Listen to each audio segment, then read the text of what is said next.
When you see someone who's the best in the world at what they do, they're being rewarded in public for what they've practiced millions of times in private.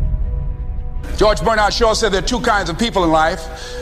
You know, he said those that make things happen, those that watch things happen, and those that don't know what happened. See, a lot of people want to exempt themselves from taking responsibility. All they want to do is talk about the problem. Every time you see them, they'll tell you their story over and over and over and over again. You want to take responsibility for your life.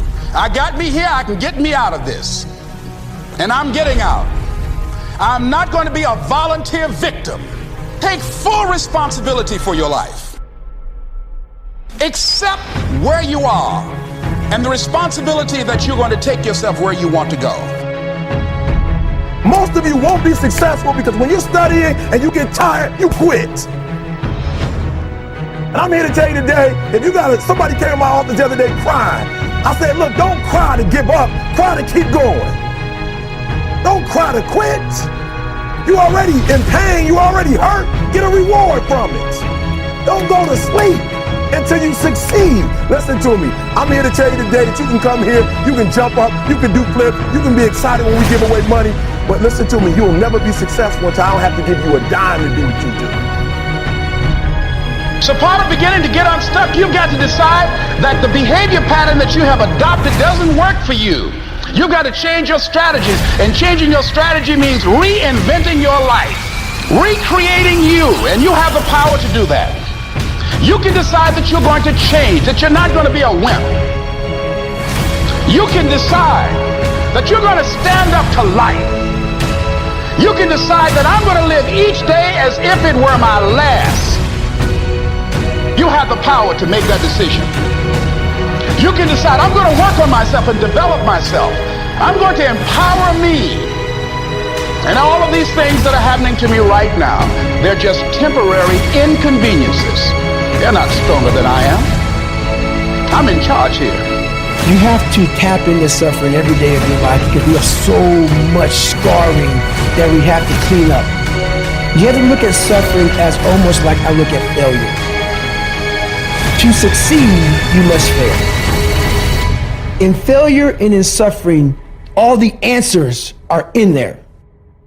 No matter what you face, no matter how bad it is going to be, when there is a challenge, and by a challenge, I mean anything in life, any challenge, anything that you're facing, the only way to overcome the challenges that you face is to start walking.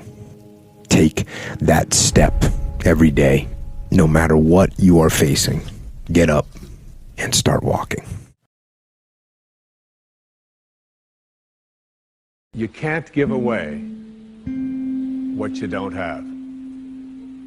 Now, it sounds ridiculous, okay? But it's more than what meets the ear as you hear this. You can't give away what you don't have. People who are not good at giving away love can't give away love because they don't have it to give away. If I want to give you a dozen oranges, I can't give you those dozen oranges unless I go out and pick up 12 oranges someplace. Otherwise, all it is just empty rhetoric.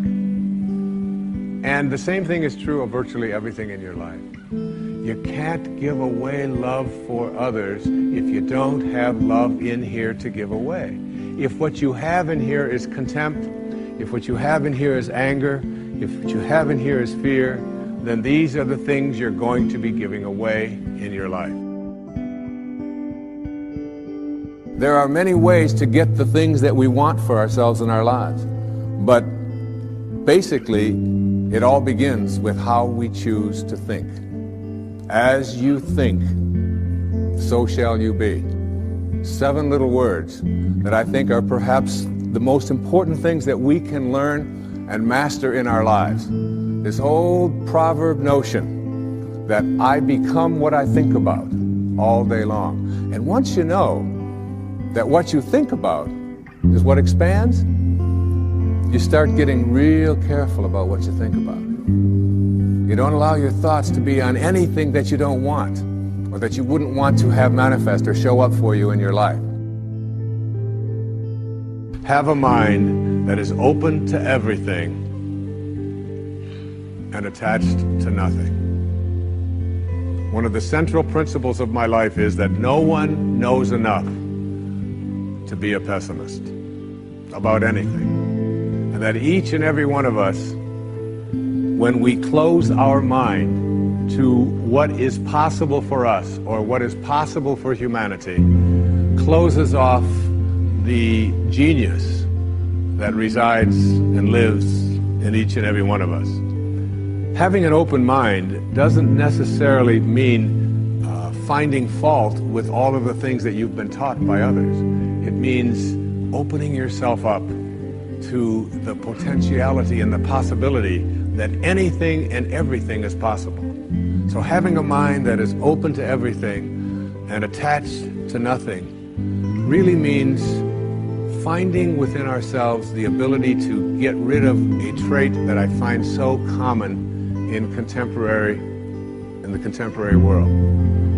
Do you know that most people that I meet spend their lives looking for occasions to be offended?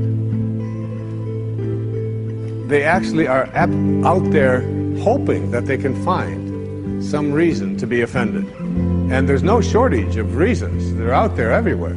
The way this person dressed, what this person said, they turn on their TV, they hear the news, they're offended by this, someone used language that they didn't like, someone doesn't share the same customs that you, and people all day long. In fact, if you keep track tomorrow, you will find probably 100 reasons that you can go around being offended.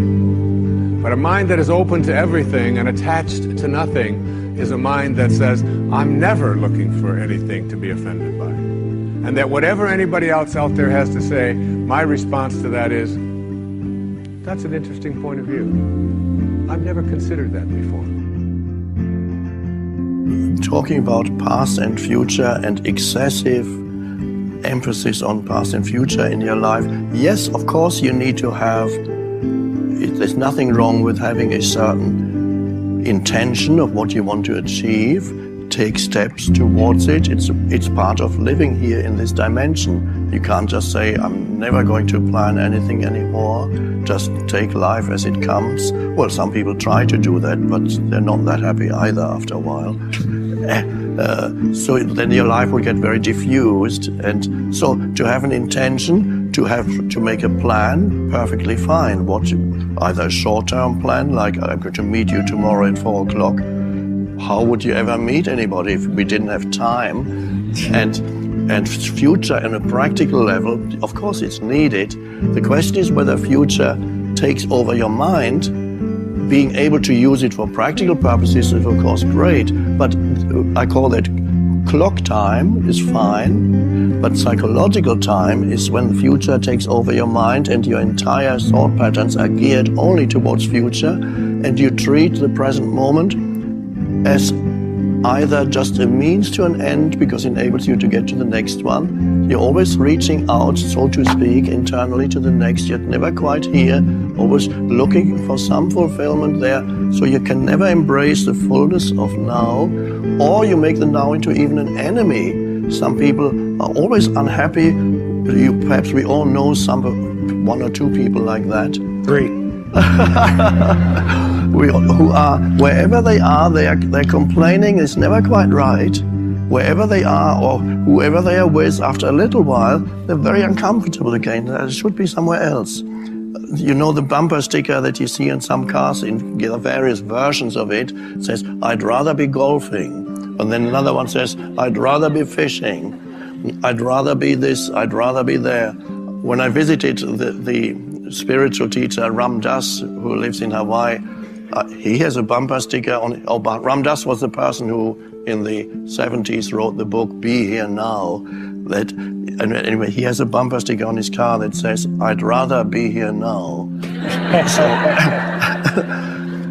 And then you realize you can still pursue whatever an intention where you want to get to, a plan, I call that it's a bit like a journey. Your life is a journey. You're going, you know, you want to go from here to there. Whether you're going to get there, we don't know. Maybe on the way you'll branch out to somewhere else. But at least you have a certain direction. It's good to have some direction in your life. But while you are traveling, if your destination takes up most of your attention and you're continuously focusing on there, you miss all the journey, really. You can't enjoy the journey anymore. And most of your life is the journey.